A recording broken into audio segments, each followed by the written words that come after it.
Kung first time nyo sa channel na ito, maaari nyo pong isubscribe at i-click ang notification bell para updated po kayo sa mga susunod na upload ko.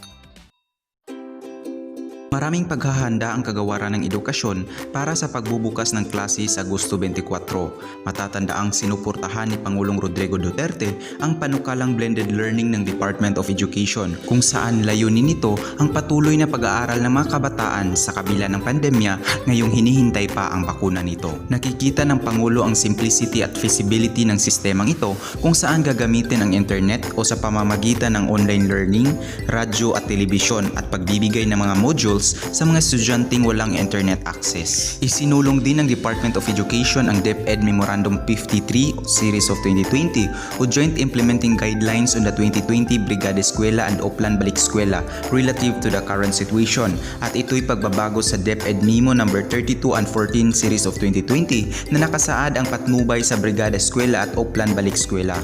Ang Memorandum 53 na ito ay naglalaman ng bagong konsepto sa Brigada Eskwela kung saan hindi na ito katulad sa traditional na gawain during Brigada Eskwela gaya ng paglilinis, pagpipintura, pagre-repair ng mga kinakailangan sa paaralan at iba pang physical activities. Ngunit ang bagong konsepto sa Brigada Eskwela ngayon na nagsisimula noong Hunyo 1 hanggang Agosto 29 ay nakasentro sa preparasyon na may kaugnayan sa Basic Education Learning Continuity Plan ng DepEd, o ito'y nakatugon kung paano paghandaan ang new normal sa pag-aaral ng mga kabataan sa susunod na pasukan. Kaugnay ng usaping ito, inaprubahan ng Pasig City Council sa pangungunan ni Mayor Vico Soto ang 1.2 bilyong budget para sa pambili ng tablet sa mga estudyante ng lungsod at mga laptop para sa mga gurong nangangailangan bilang paghahanda sa susunod na pasukan kung hindi pa posible ang face-to-face learning system ng DepEd. Ayon kay Mayor Vico, na nakipag-ugnayan na ang lungsod sa DepEd Pasig Division Office para sa posibilidad na magiging online ang sistema sa susunod na pasukan,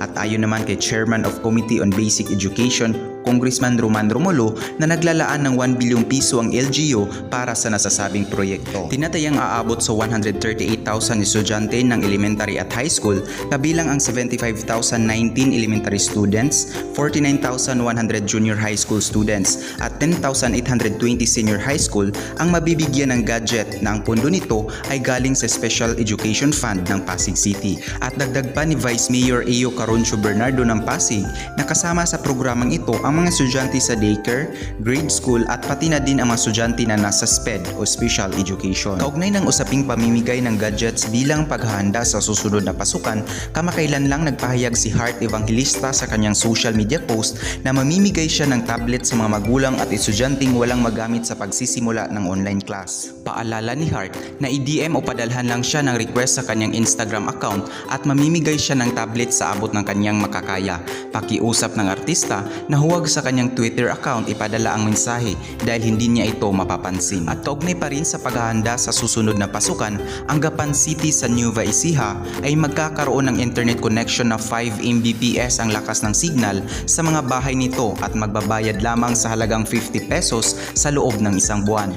Ayon kay Mayor Emerson Pascual na naglaan ng pondo ang lokal na pamahalaan ng Gapan para sa installation ng fiber optic internet connection sa bawat barangay upang madagdagan ang bilang ng mga pamilyang may access sa internet na umaabot lamang sa halos 10%. Kaugnay ng usaping distance learning, inihain ni Valenzuela City Representative Luis Gatchalian ang House Bill No. 6964 o ang Basic Education Distance Learning Program to provide continuity of learning education to all students habang hindi pa posible ang face-to-face classroom lectures bunsod ng pandemya. Nakasaad sa House Bill na ito na libreng pagpapalabas o free airtime na may kaugnayan sa distance learning na Department of Education o at least 3 hours of airtime para sa DepEd mula Lunes hanggang Sabado from 8 AM to 12 AM, at ito'y ipapatupad sa lahat na television networks kasama na ang mga government-owned networks. Ang nasasabing proposal ay maghahanda ang DepEd ng 3 hours video lessons at naglalaman ng at least 2 subjects per day.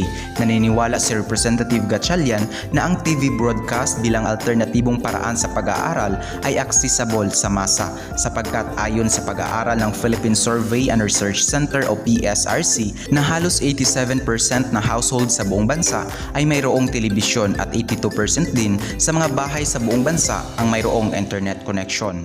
Samantala, Katalanda, ang enrollment para sa susunod na pasukan ay nagsisimula na noong Hunyo 1 at ito'y matatapos hanggang Hunyo 30. Ayon kay Undersecretary Tunicito Umali na hindi na kinakailangan ng mga magulang na pumunta pa sa paaralan upang mag-enroll dahil pinapatupad ng Kagawaran ng Edukasyon ang distance pre-enrollment sa pamamagitan ng online, text message o tawag.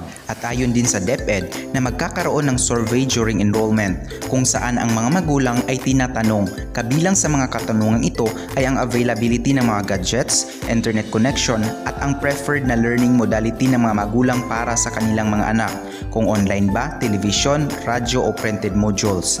At ang usaping ito ay dati nang nabanggit ni Undersecretary Diosdado San Antonio na ang survey na ito ay para mapag-aralan ng DepEd kung ilang estudyante ang maaring mag-participate sa online mode of learning. Likas na sa mga Pilipino ang pagiging madiskarte.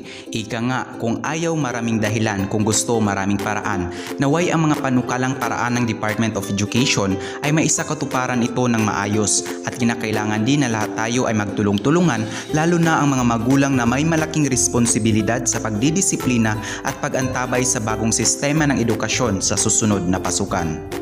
Ikaw, handa ka na ba? Para sa karagdagang impormasyon o katanungan hinggil sa mga nabanggit na memorandum, maaari po kayong makipag-ugnayan sa Department of Education.